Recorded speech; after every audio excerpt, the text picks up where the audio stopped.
2 days ago at Fun and Muncie 2025, I managed to get a 1.53 2x2 average, which is PR by 0.30 seconds. I'm pretty happy to finally have something like decently better than my global. I'd say I averaged like 1.8, so I'm pretty happy with it, and probably won't beat it for a little bit. And I think it's just gonna make me, I think it's gonna help me compete better in 2x2 in the future. So pretty good PR.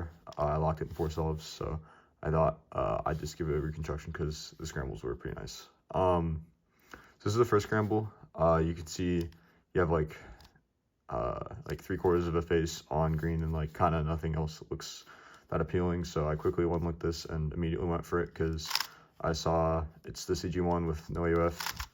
So I just went right into that, except I kind of like locked up around here. I think it could have been like a 1.2, but I got a 154 on it. So I think if anything could have made the average better, it was probably that solve. On this solve, I actually one looked 3 solutions. The first thing I looked at was on white. Actually, I noticed you could do like 4 moves to like this case, except I would execute it from that angle, but that's not that good of a case. So I looked at other stuff. I looked at next thing I looked at was red. I saw you do 3 moves to the same case as before, and I thought that was probably good enough. But then I decided to just look on like the other side of this bar, and I saw you could do 4 moves to diag pie with no EF at the end. So I debated on executing it like that or just like with RE moves, but I kind of wanted to be safe because I just really wanted something good. So I just went like this, rotated, U2, diag pie. All right, this is the third scramble. This was not on video, but this was a 158. I didn't actually one look anything on white, but that wouldn't change what I did because it gives a not so great case.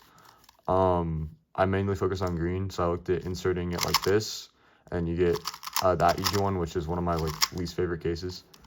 So then I looked at doing this, and you get this case. And I don't know why I didn't go like that, but I went like this and I rotated. Hindsight being 2020, it might have been a little faster to go like that, but I'm pretty happy with it. I executed it pretty well, and I got a 158. All right, this is the fourth scramble. This is the worst solve. I got a 197. On this one, like I remember the first thing I looked at was just 3 moves to this EG1, but that's not really good. So then the only other thing I one looked was on green, which is the same 3 moves to this anti-CLL. So I just went right into that with U2 AUF, but I locked up a little bit on like the R2F2 R2 thing. So it could have been a little better, but I think even with good execution, it still would have been the worst solve. But I think the solution I should have done here is on, where did it go? Yeah, it's on white. Doing 4 moves to this case, which is just better. But I think that probably would have been like 1.6, 1.7, so probably like 1.6, so it wouldn't have made the average any better.